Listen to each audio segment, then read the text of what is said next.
10 মাস 10 দিন গর্ভে ধারণ করিয়া সকল কষ্ট একাই নিলেন ভানিয়া, সকল দুঃখ একাই নিলেন ভানিয়া। বুকের মানি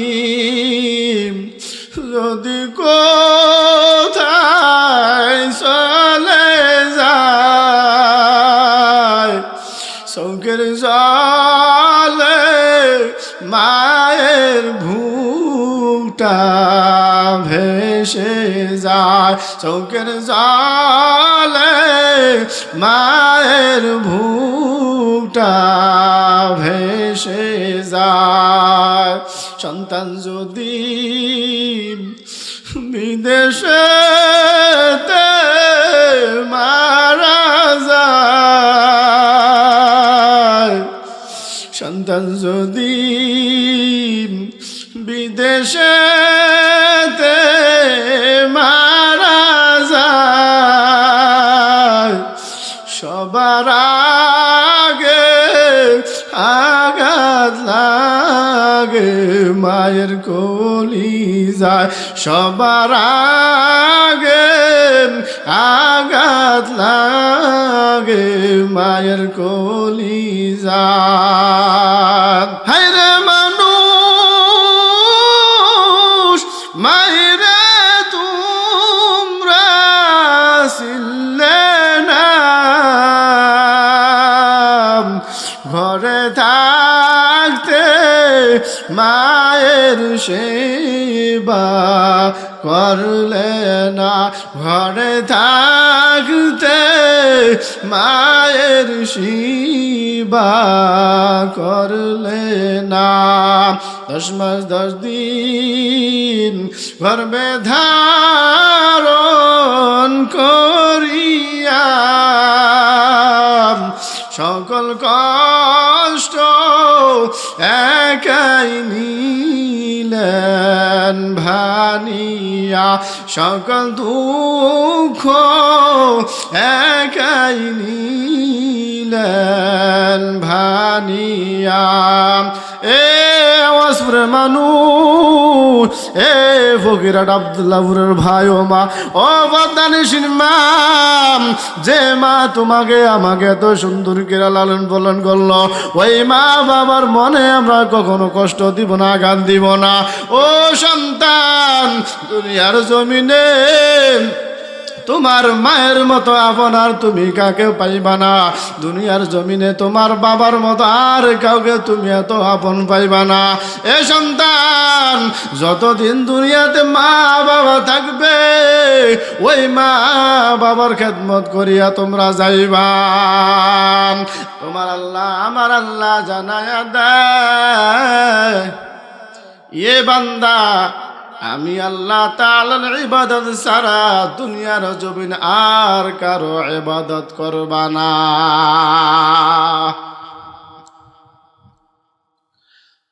দুনিয়ার জমিনে আমি আল্লাহ তোমাদেরকে সৃষ্টি করলাম, আমি আল্লাহ তোমাদেরকে বানাইলাম, অতএব আমি রবের গোলামি ছাড়া আর অন্য কোনো রবের গোলামি করা যাবে না।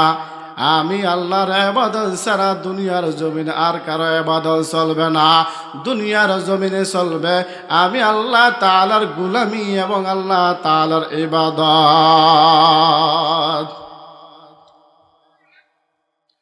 ইবাদত কেমন হওয়া চাই, ইবাদতটা কেমন হবে, কোন ইবাদত আল্লাহ আমাদেরকে করতে বলছেন, কেমন ইবাদত আল্লাহ আমাদেরকে করতে বলেছেন। আল্লাহ সুবহানাহু ওয়া তাআলা অন্য আয়াতের ভিতরে ডাক দিয়ে বলেন, ওয়া মা খালাকুতুল জিন্না ওয়াল ইনসা ইল্লা লিয়াবুদুন। আমি আল্লাহ দুই প্রকার দুই জাতিকে আমি আল্লাহ তাআলা সৃষ্টি করলাম। এই দুই প্রকার জাতিকে সৃষ্টি করার পর আমি আল্লাহ তাআলার ইবাদতের ভিতরে এদেরকে শামিল করে দিলাম। এক প্রকার জাতি হইল ইনসান জিন, এক প্রকার জাতি হইল জিন, আর এক প্রকারের জাতি হইল ইনসান। দুনিয়ার জমিন থেকে জিন এখন উঠিয়া গেছে, এখন পতিতা আছে ইনসান। এই ইনসান দুনিয়ার জমিনে থাকবে, আর আমি আল্লাহ তাআলার গোলামি করবে। আমি আল্লাহর গোলামি ছাড়া তোমরা আর অন্য কারো গোলামি করবা না।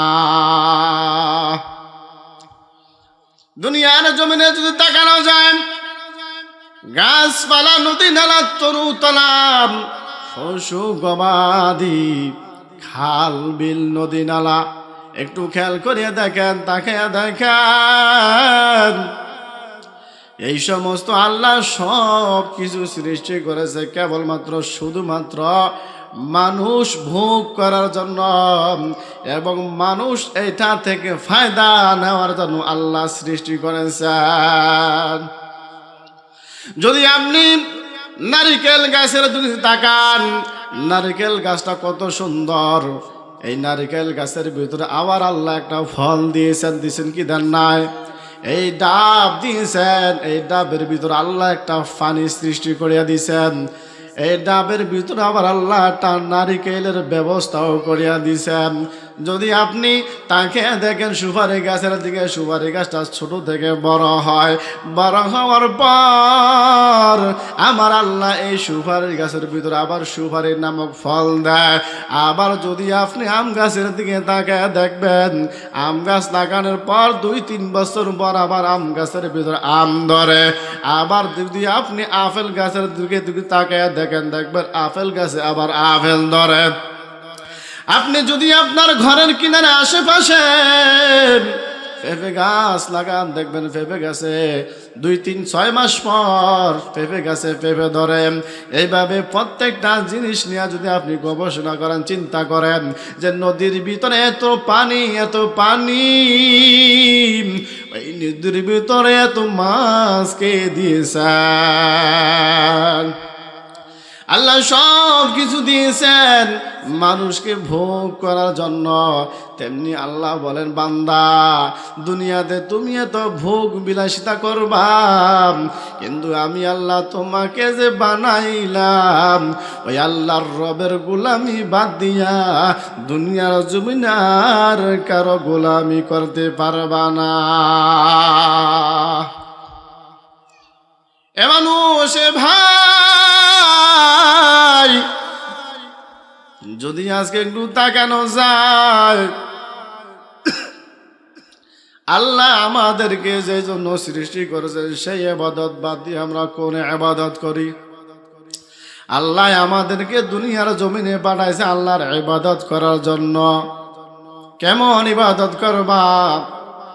রবের ইবাদতের মধ্যে গুরুত্বপূর্ণ ইবাদতের মধ্যে গুরুত্বপূর্ণ ইবাদত সর্বপ্রথম নামাজ। কি কি নামাজ? মুকুন সুস্তি নামাজে বন্দেগানা হাওয়াইলুল লিল মুসাল্লিন আল্লাযিনা মুমিনারাম ইসালাতিন দাদেদাম ইস্তাঈনু আয়াতে কুবর আবাখাম। আল্লাহ বলেন, আমি দুনিয়াতে তোমাদেরকে ইবাদত করতে পাঠাইছি, আমার ইবাদত করো। এ বান্দা, তুমি সর্বপ্রথম নামাজের ভিতরে লাগিয়া যাও। এই নামাজের ভিতরে বহুত প্রকার নামাজ আছে। ফরজ নামাজ আছে, সুন্নত নামাজ আছে, ওয়াজিব নামাজ আছে, নফল নামাজ আছে, মুস্তাহাব নামাজ নাই। আল্লাহ বলেন, দুনিয়ার জমিনে আমি যে সমস্ত নামাজ তোমাদেরকে দিলাম, এই ইবাদতের ভিতরে সর্বপ্রথম ইবাদত হইল নামাজ। এ মানুষ, নামাজ যেন তোমার থেকে ছুটিয়া না যায়। নামাজকে তুমি শক্ত ভাবিয়া ধরো, নামাজকে তুমি তোমার বন্ধু বানায় আনাও, নামাজকে তুমি তোমার সঙ্গী সাথী বানায় আনাও। যদি তুমি নামাজকে সঙ্গী সাথী বানায়া দিতে পারো, আল্লাহর নবী হাদিসের ভিতরে ঘোষণা দেয়, আসসালাতু মিফতাহুল জান্নাহ, তাহলে নামাজটা হবে তোমার জান্নাতের চাবি।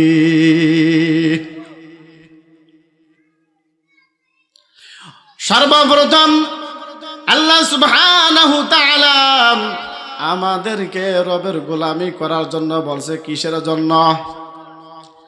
দুনিয়াতে যদি কোনো গোলামি করা লাগে সর্বপ্রথম রবের গোলামি করা লাগবে। কার গোলামি? এরপরে আল্লাহ সুবহানাহু তাআলা এই আয়াতের ভিতরে বলেন, আমি রবের গোলামি করার পর, আমি রবের ইবাদত করার পর, আমি আল্লাহ দুনিয়ার জমিনে তোমাকে যে পিতা মাতা দান করলাম, এই পিতা মাতার সেবা যত্ন করবা, খেদমতের ভিতরে লাগিয়া যাবা। দুনিয়াতে আমি আল্লাহর ইবাদত করার পর, গোলামি করার পর, এবার তুমি তোমার মায়ের ইবাদতের ভিতরে শামিল হয়ে যাও। আল্লাহর ইবাদতের পরে কার ইবাদত? পিতা মাতার। কার? পিতা মাতার ইবাদতের ভিতরে তুমি লাগিয়া যাও। এই দুনিয়ার সব ভালোবাসা স্বার্থপর। বোন বোনকে ভালোবাসে স্বার্থের জন্য, ভাই ভাইকে ভালোবাসে স্বার্থের জন্য, স্বামী স্ত্রীকে ভালোবাসে স্বার্থের জন্য, আবার স্ত্রী স্বামীকে ভালোবাসে স্বার্থের জন্য, বন্ধু বন্ধুকে দুনিয়াতে ভালোবাসে স্বার্থের জন্য, মোট কথা চাচা ভাতিজাকে ভালোবাসে স্বার্থের জন্য। এক কথা বোঝা যায়, আল্লাহর পরে মা বাবা দুনিয়াতে স্বার্থের জন্য ভালোবাসে না।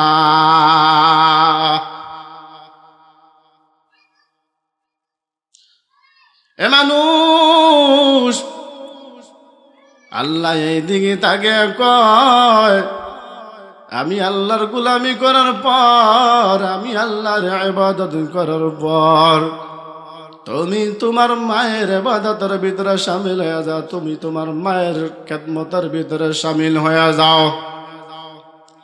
ওয়া বিল ওয়ালিদাইনি ইহসানা,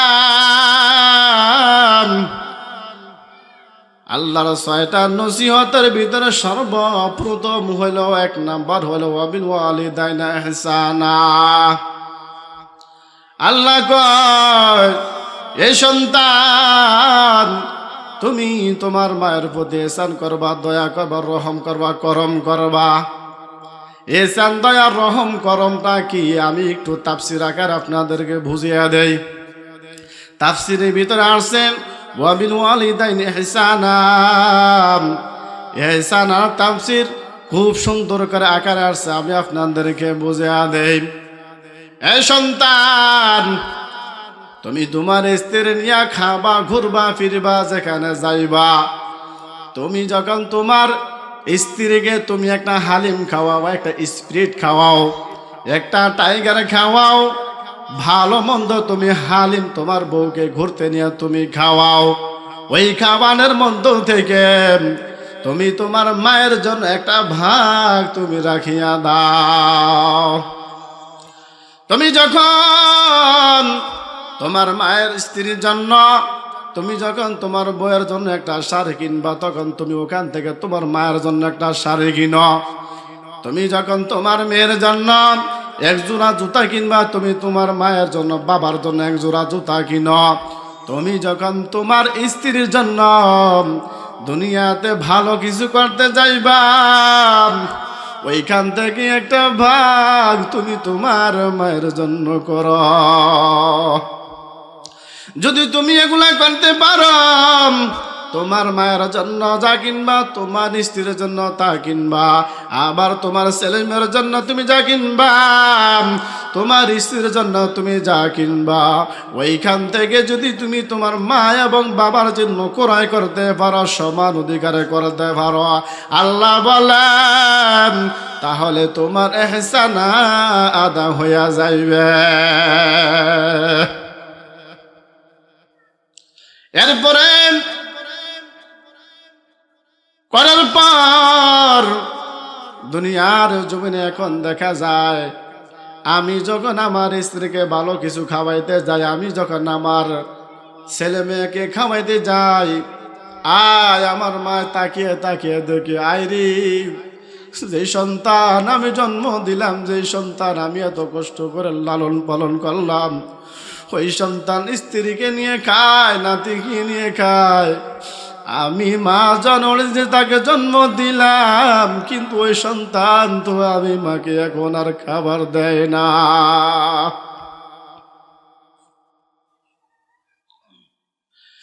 ইমাম বুখারী রাহমাতুল্লাহ আলাইহি হযরতে আসমা থেকে একটা হাদিসকে টানলেন। আসমা রাদিয়াল্লাহু তাআলা আনহা মায়ার নবীকে ডাক দিয়ে বলেন, নবী গো, আমি একজন মুশরিকের মায়া, আমি একজন মুশরিক ঘরের কন্যা। নবী গো, আমি আপনার আদর্শ এবং ইতিবাচক দেখিয়া আমি আপনার কালিমা গ্রহণ করে মুসলমান হইলাম। মুসলমান হওয়ার পর আমি আমার মা বাবাকে ত্যাগ করে আমি আমার স্বামীর ঘরে চলে আসলাম।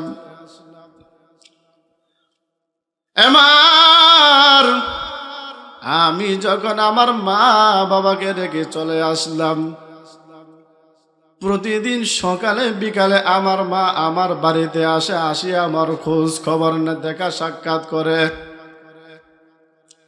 আমার মা যখন আমার বাড়িতে আসে, আমি আমার মাকে আদর করি, আবার আপ্যায়ন করি।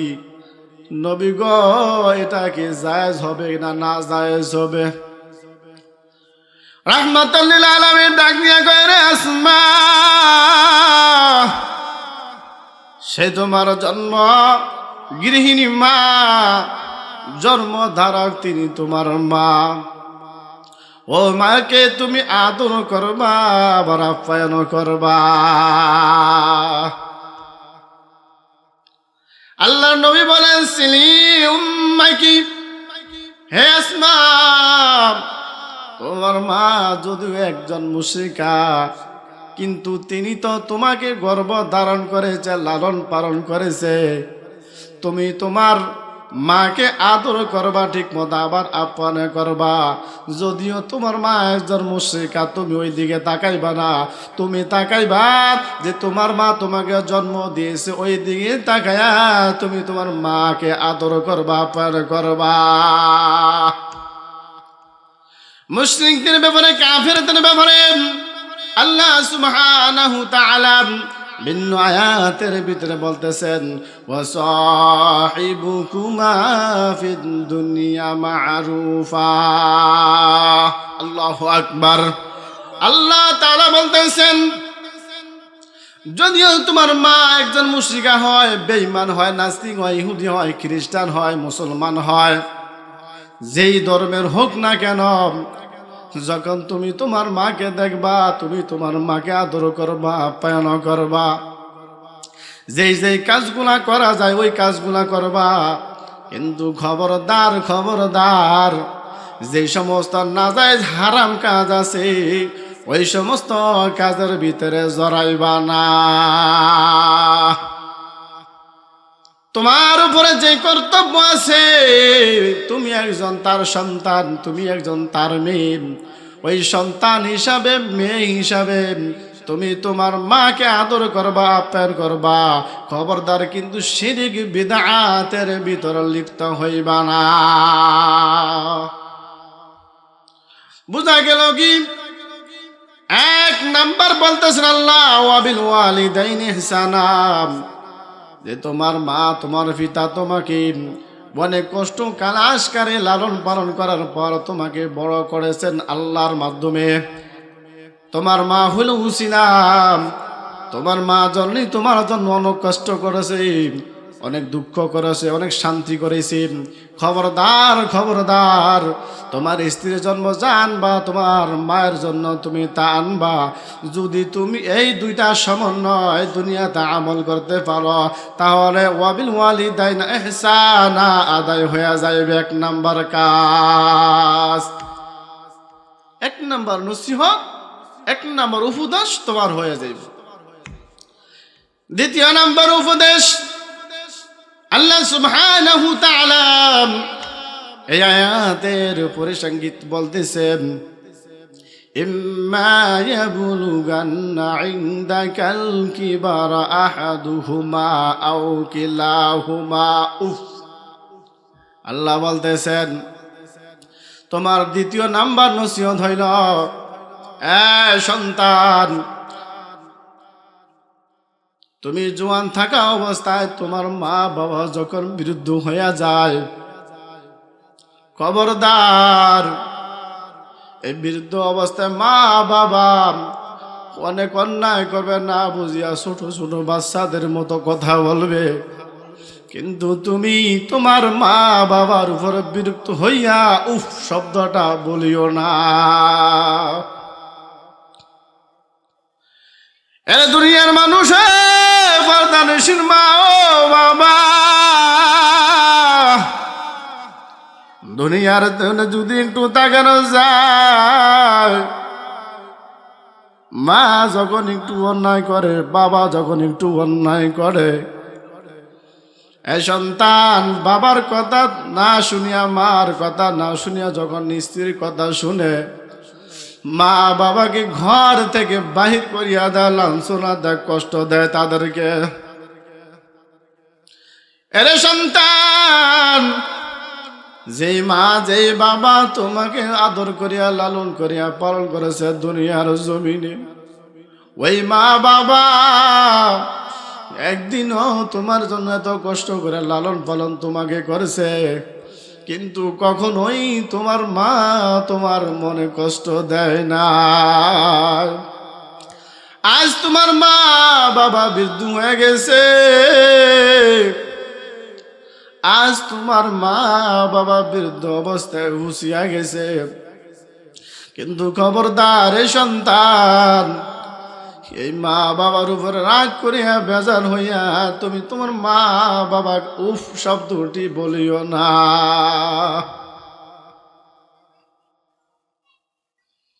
তিন নাম্বার নসিহত আল্লাহ করতেছেন ওয়ালা তানহারুহুমা। আল্লাহ তিন নাম্বার বলতেছেন, এ সন্তান, মা বাবাকে ধমক দিও না। সন্তান রে, তুমি যখন ছোট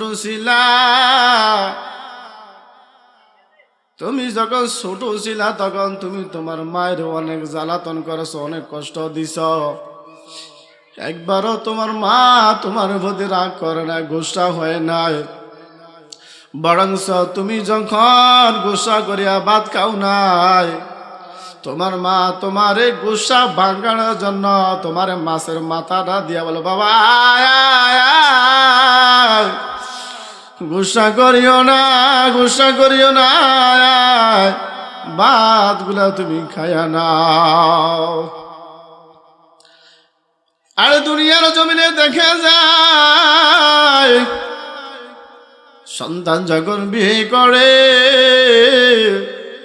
বিয়ে করার পর আর সন্তান মায়ের কথা শুনে না, বাবার কথাও শুনে না। যদি বাবা একটু অন্যায় করে, বাবা একটু অন্য সাইডে যায়, তখন বাবাকে সন্তান ধমক দেয়, এ বাবা আপনি এটা কেন করেছেন, আপনি এটা করা কিন্তু ঠিক হয় না। আল্লাহ বলতেছেন ওয়ালা তানহারহুমা, এই খবরদার, হুমার দ্বারা মা এবং বাবাকে বুঝাইছেন, এই মা এবং বাবাকে এমন ভাবে তুমি ধমক দিও না। চতুর্থ নাম্বার আল্লাহ বলতেছেন وَقُلْ لَهُمَا قَوْلًا كَرِيمًا। আল্লাহু আকবার। চতুর্থ নাম্বার আল্লাহ বলতেছেন, এ সন্তান, তুমি তোমার মা বাবার সাথে সদ্য ব্যবহার করো, সুন্দর ব্যবহার করো, সম্মানের সাথে নম্রতার সাথে তুমি তাদের সাথে আচার আচরণ করো। এই সন্তান, গরম হইয়া তুমি তোমার মা বাবার সাথে কথা বলিও না। অনেক সময় দেখা যায় সন্তান যখন পড়তে যে মা রাগ করিয়া একটু কথা বলেন, অনেক সময় দেখা যায় মায় সন্তানকে রাগ করে, তখন সন্তান ও মার প্রতি রাগ হইয়া যায়। সন্তান যখন খারাপ পথে যায়, সন্তান যখন অন্যায় পথে যায়, এটা মায়ের আদেশ আছে যে তোমাকে অন্যায়ের পর থেকে ফিরানোর জন্য তোমাকে ধমক দেয়। এই সন্তান, তোমার মা ধমক দিছে বলে তুমি তোমার মায়ের সাথে খারাপ ব্যবহার করিও না, বরং তুমি বুঝিয়া নিতে হবে যে আমার মা আমাকে যে ধমকটা দিল, যে আঘাতটা করলো, এটা আমার ভালোর জন্য করলো। অতএব আমি আমার মা বাবার সাথে খারাপ ব্যবহার করতে পারি না।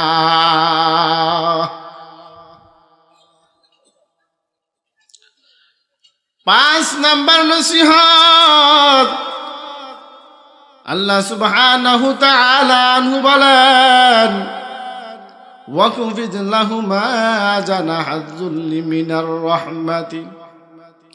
এই সন্তান, মা বাবার সামনে তুমি তোমার মাথাটাকে ঝুঁকিয়া দাও, নম্রতা এবং ভদ্রতার সাথে তাদের সাথে শিষ্টাচার আচরণ করো। যে মিনার রহমা আছে, এই রহমাত দ্বারা আল্লাহ তাআলা বুঝাইয়াছেন তুমি তোমার মায়ের সাথে ভালো ব্যবহার করবা, সুন্দর আচরণ করবা, কিন্তু খবরদার এটা লোক দেখানো এবং মানুষ দেখানোর জন্য করবে না। দুনিয়াতে যদি একটু তাকানো যায়, অনেক সময় দেখা যায় সন্তান গরিব ছিল, এখন সন্তান বড় হইতে হইতে অনেক শিক্ষায় উপনীত হয়েছে, এবার সন্তান barrister, IG, DIG, SP, minister, মন্ত্রী হইতেছে। এই সন্তান এখন লক্ষ লক্ষ লক্ষ টাকা পাহাড় বানায়া ফেলছেন। এই সন্তান যখন ঢাকা থেকে বাড়িতে আসেন, লন্ডন থেকে যখন এই সন্তান বাড়িতে আসেন, তখন মা বাবার সাথে গরিব এবং খয়রাতির মতন আচরণ করে। মাকে দান করে মানুষকে দেখানোর জন্য, মাকে দান করে আশেপাশে ভর্তি লোক দেখানোর জন্য। আল্লাহ বলেন খবরদার, ওয়াকুফিজ লাহুমা জানাহাযুল্লি মিনার রহমান।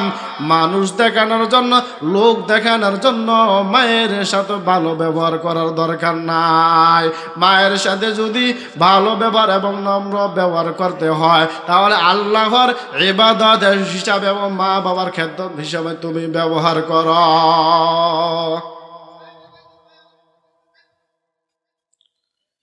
এরপরে আল্লাহ সুবহানাহু তাআলা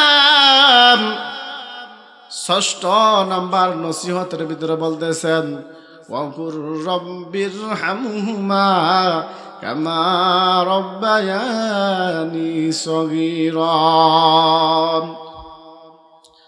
আল্লাহ শিখিয়ে দিলেন, জানিয়ে দিলেন, এ সন্তান, তুমি তোমার মা বাবার জন্য এভাবে দোয়া করো, এ প্রভু, হে আল্লাহ, শৈশবে আমার মা বাবা আমাকে যেভাবে লালন করেছে, পালন করেছে, ও আল্লাহ, তুমি আমার মা এবং বাবার উপরে ওইভাবে রহমত বর্ষণ করিয়া দাও। ওইভাবে তুমি আমার মা বাবার উপরে রহমতের ছায়ার চাদরটা বিছিয়ে দাও। আমার মা এবং বাবার উপরে তুমি রহমতের দরজাটা তুমি খুলিয়া দাও। এইভাবে যদি কোনো সন্তান আল্লাহর কাছে 2টা হাত উঠিয়া দোয়া করতে পারলে, ওই সন্তানের দোয়া আল্লাহ সাথে সাথে কবুল করিয়া নেয়। মা বাবার খেদমত করলে 5টা পুরস্কার আল্লাহ দান করবেন। কেউ যদি দুনিয়াতে থাকিয়া মা বাবার খেদমত করে এবং মা বাবাকে রাজি খুশি করেন, মা বাবার দিকে তাকায়া কেউ যদি মুস্কি হাসি দিয়া একটু কথা বলেন, আল্লাহ বলেন তোর হজ করার দরকার নাই, তুই যে তোর মায়ের দিকে চায়া চায়া হাসিয়া হাসিয়া মুস্কি দিয়া কথা বলছ, আমি আল্লাহ তোর একটা পরিপূর্ণ হজের আমল, নেক আমল তোর আমল নামে দিয়া দিলাম। একটা কবুলিয়তের সব আমি আল্লাহ তাআলা তোমার আমলনামায় দিয়া দিলাম। আবার তোমার বাবার সাথে তুমি যদি দেখিয়া মুস্কি হাসি দিয়া কথা বলো, সুন্দর করিয়া কথা বলো, আল্লাহ বলেন একটা উমরা হজের সওয়াব আমি আল্লাহ তাআলা তোমার আমলনামায় দিয়া দিলাম। 3 নম্বর ফজিলত, কেউ যদি মা বাবার সাথে সুন্দর আখলাক চরিত্র হিসাবে কথা বলে, আল্লাহ সুবহানাহু তাআলার নবী বলেন ওই লোকটা কালে মৃত্যুবরণ করবে না। 3 নম্বর, কেউ যদি মা বাবার খেদমত করে, সুন্দরভাবে সুন্দর আচরণ করে এবং মা বাবার খেদমতে লাগিয়া যায়, আল্লাহর নবী ঘোষণা দেন তার সংসারের ভিতরে কোনো অভাব অনটন থাকবে না। আল্লাহর নবী পয়গম্বর আরবি ঘোষণা দেয় 5 নম্বরে, কেউ যদি মা বাবাকে দুনিয়াতে রাজি খুশি করতে পারেন, আমি নবী ঘোষণা দিয়া দিলাম তার কালিমা নসিব হইয়া যাইবে। খেদমতে মা দরফাদর কুন সুবহ শাম, তাকে বাসি দরদ আলম নিকো নাম। খেদমতে মা দরফাদর কুন সুবহ শাম, তাকে বাসি শামসুয়ে আজ রোয়ে হাম। খেদমতে মা দরফাদর কুন এখতিয়ার, তাশুয়ে আজমালো দৌলত বখতিয়ার। কবি বলতেছেন, এ সন্তান দুনিয়াতে মা বাবার খেদমতে লাগিয়া যাও। এ সন্তান তোমার মা বাবা যদি দুনিয়া থাকে, মা বাবার সাথে সুন্দর আচরণ করো, টাকা পয়সা বাড়ি গাড়ি কোনোটাই তোমার অভাব হবে না। সব কিছু আল্লাহ তোমাকে দুনিয়াতে সম্মান হিসাবে আল্লাহ দান করবেন।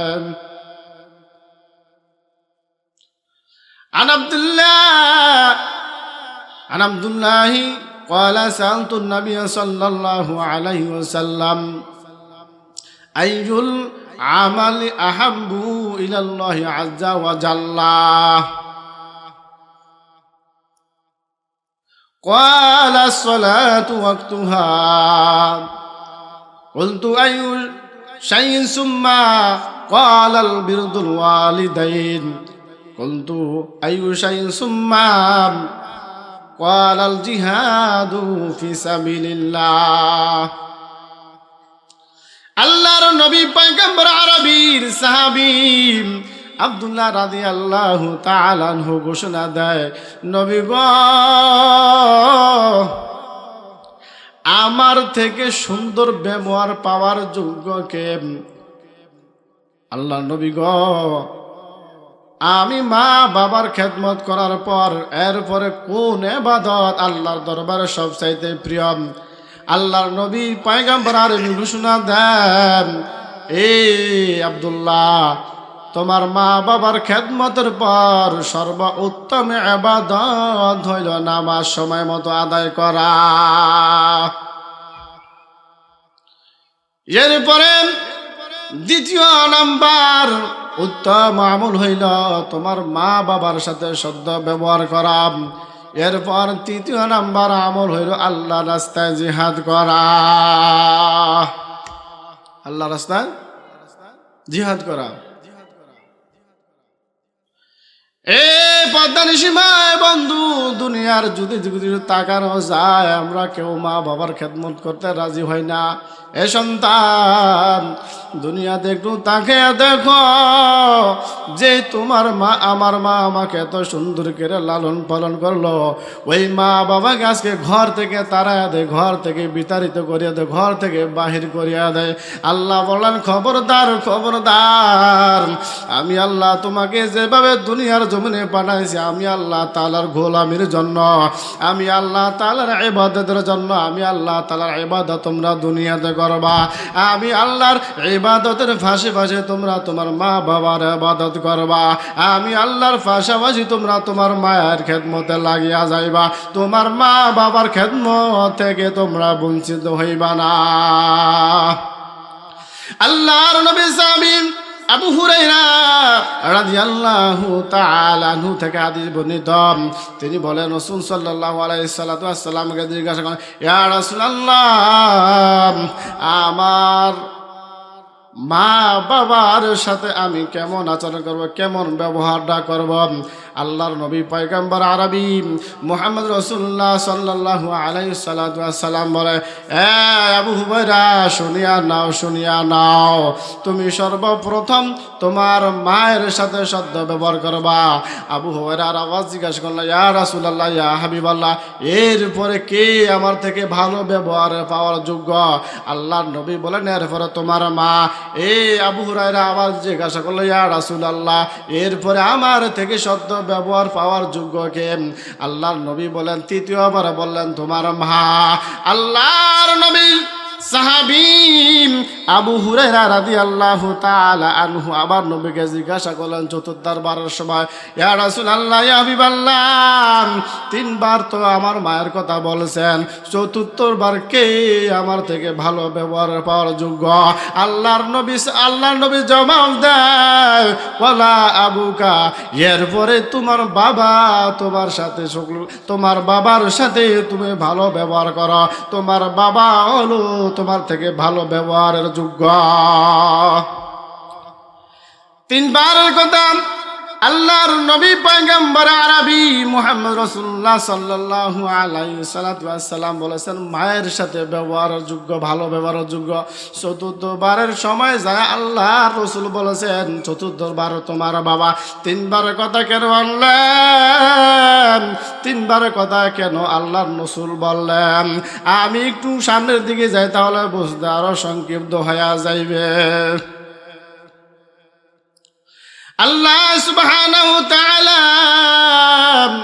কোরআনের কারীমের ভিতরে তো সুন্দর করে জানিয়ে দেয়, ووصينا الإنسان بوالديه حملته أمه وهنا على وهن وفصاله في عامين أن اشكر لي ولوالديك إلي المصير।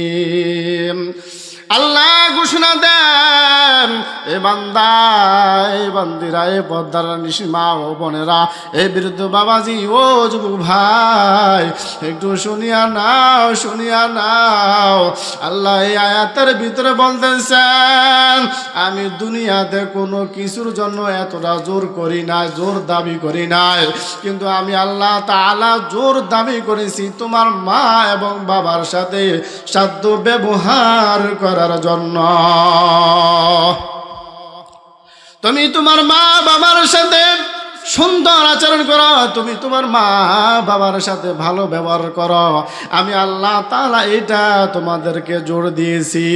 এরপরে সন্তান যখন দুনিয়া থেকে আসবে, আমি আবার তার মায়েকে অনুমতি দিয়েছি 2 বছর যখন পরিপূর্ণ হইবে, 2 বছর পরিপূর্ণ হওয়ার পর তুমি তোমার সন্তানকে দুসারা করিয়া দাও।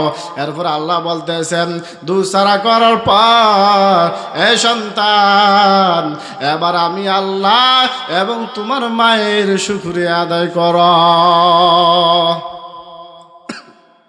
এরপর আল্লাহ বলতেছেন, খবরদার, তুমি যদি তোমার মা এবং আমি আল্লাহর শুকর আদায় না করো, অবশ্যই তুমি একদিন আমার কাছে ফিরে আসতে হবে।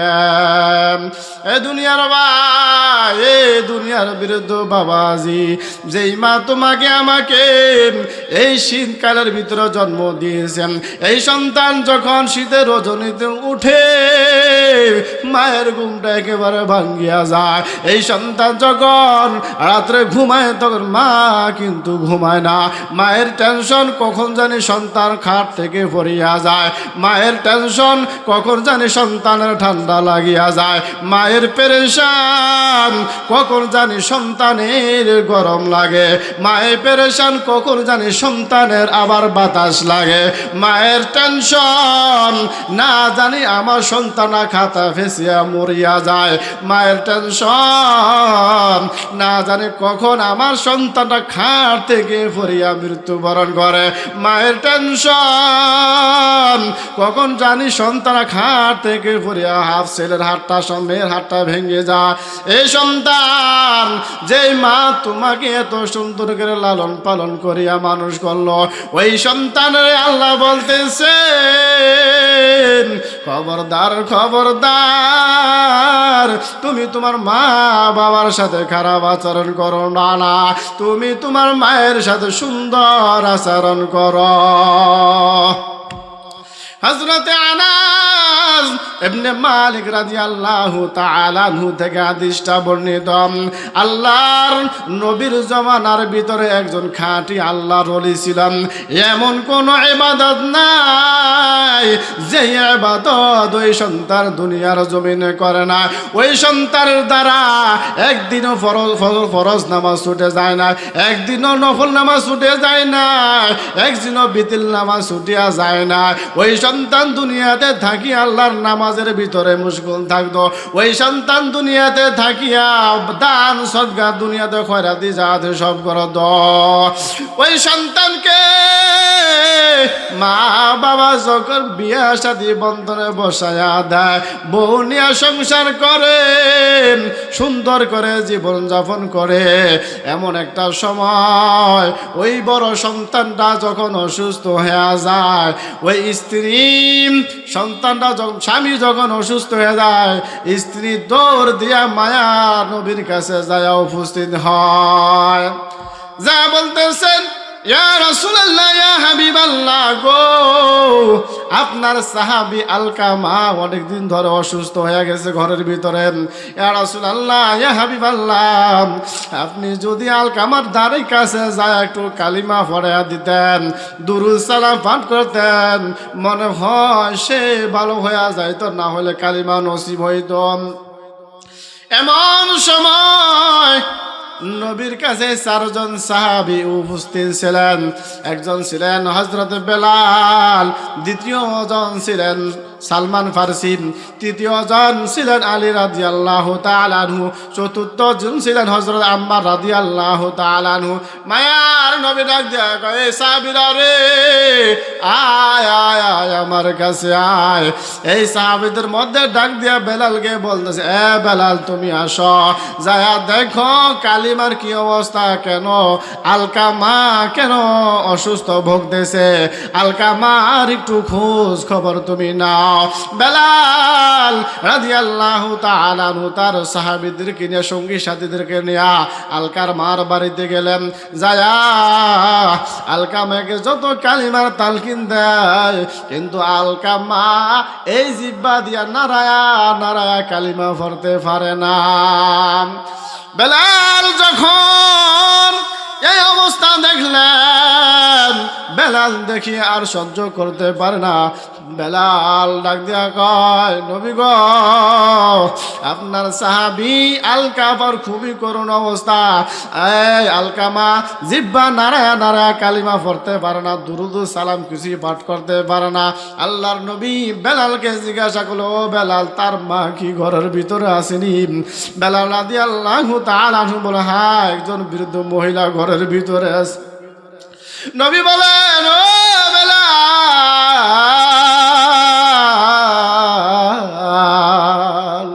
যাও তার মাকে গিয়া আমার সালাম পাঠিয়ে দাও। বেলাল যখন আলকামার মায়ের কাছে গেলেন, যাওয়ার পর বলতেছে, বৃদ্ধ মহিলা গো, আলকামার মা, আপনাকে রসুল সালাম জানাইছেন, একটু রসুলের দরবারে আপনি যাইতেন। বেলাল রাদিয়াল্লাহু তাআলা আনহু এই কথা বলার পর আলকামার মা সাথে সাথে দৌড়ায়া নবীর কাছে চলিয়া গেলেন। যাওয়ার পর পর এবার নবী জিজ্ঞাসা করে আলকামার মা, তুমি আমার সাথে সত্য কথা বলবা, মিথ্যা কথা বলবা না? বলো, তোমার আলকামার কেন কালিমা নসিব হয় না? কেন তোমার ছেলে এত অসুস্থ? কোন অঘটন ঘটাইছে? আলকামার মা একটা চিৎকার দিয়া বলে, নবী গো, আমার সন্তানটা ছিল দুনিয়াতে বড় আল্লাহওয়ালা, আমার সন্তানটা ছিল দুনিয়াতে খোদা ভীরু মানুষ, আমার সন্তানটা দুনিয়াতে এমন কোনো ভালো কাজ নাই যে করে নাই। কিন্তু আমি যখন আমার এই সন্তানকে বিবাহ করাই, বিবাহ করার পর আমার বৌমাকে যখন আমি ঘরের ভিতরে আনার পর আমার সন্তান একদিন, 2 দিন, 3 দিন পর কেন জানি আমার থেকে দূরে সরিয়া যায়। আমার বউ যখন ঘরের ভিতরে রান্না বান্না করে, আমার বউ আমাকে কেন জানি দেখতে পারে না, দূরে সরাইয়া দেয়। এমন একদিন সময় আমার আলকামা আমাকে মনোকষ্ট দিয়া ঘর থেকে তাড়াইয়া দেয়। আমি মা জননী এত বড় কষ্ট পাইলাম, এত বড় আঘাত পাইলাম, আমার মনের কষ্টে আমার 2 চোখ দিয়া বেবে পানি পড়তেছে। এরে সন্তান, দুনিয়াতে যাদের মা আছে, বাবা আছে, তোমরা একটু ভালো করে শুনিয়া নাও। মাকে একটু কষ্ট দেওয়ার কারণে, মাকে একটু আঘাত দেওয়ার কারণে ওই সন্তানের কালিমা নসিব হয় না। আর তুমি আর আমি যারা দৈনন্দিন মাকে মারি এবং ঘর থেকে লাথি মার করিয়া বাড়িয়া দিই, এ সন্তান শুনিয়া নে, তোর জীবনে এমন কোনো ভালো আমল নাই, এমন কোনো ভালো কাজ নাই যে তুই করছ। এই সন্তান, কিন্তু তোর মা বিরুদ্ধ মা ঘরের ভিতরে আছে। ওই মাকে যদি তুমি একটু কষ্ট করিয়া লালন পালন করিয়া তুমি যদি তোমার মায়ের সেবা যত্ন করতে পারো, আর ওই মা যদি তোমাকে দোয়া দেয়, ওই মায়ের দোয়ায় তুমি সোজা জান্নাতের ভিতরে চলে যাইবা। আলকামা মা কেঁদে কেঁদে বলতেছে, নবী গো, আমার সন্তান আমার সাথে খারাপ আচরণ করেছে, আমার সন্তান আমার সাথে সদ্য ব্যবহার করে নাই। নবী গো, আমি আমার সন্তানের বড় কষ্ট পাইলাম, এই জন্য আমার মনে কষ্ট। আল্লাহর নবী ডাক দিয়া গে, আলকামার মা, তাহলে তুমি কি চাও না যে তোমার ছেলে জান্নাতের ভিতরে যাক, কালিমা নসিব করে? আলকামার মা এই কথা শুনিয়া একটু মনটা ঘুরে দিলেন। আল্লাহর নবী 4 জন সাহাবীকে ডাক দিয়া কয়, বেলাল, বেলাল, তাড়াতাড়ি কিছু লাকড়ির ব্যবস্থা করো। লাকড়ি গুলো একসাথ করিয়া গোল করিয়া আগুন দিয়া লাকড়িগুলোকে জ্বালায়া দাও। জ্বালায়া দেওয়ার পর এবার এই আলকামাকে ওই আগুনের ভিতরে ফেলে দাও। এই কথা শোনার পর মা জোর ডাক দিয়া গয়, নবী গো, আমার সন্তান যত অপরাধ করুক, আপনি আমার সন্তানকে দুনিয়ার আগুনে জ্বালাইবেন না। আল্লাহ নবী ডাক দিয়া কয়, ও আলকামার মা, দুনিয়ার সামান্য আগুনের যদি তুমি এত বড় ভয় পাও, আরে সামনে যে আরো জাহান্নামের আগুন দাও দাও করিয়া তোমার সন্তানের জন্য অপেক্ষা করতেছে, তুমি যদি তোমার সন্তানকে মাফ না করিয়া দাও, তাহলে আল্লাহ ওই জাহান্নামের আগুনের ভিতরে তোমার আলকামাকে জ্বালায়া দিবে।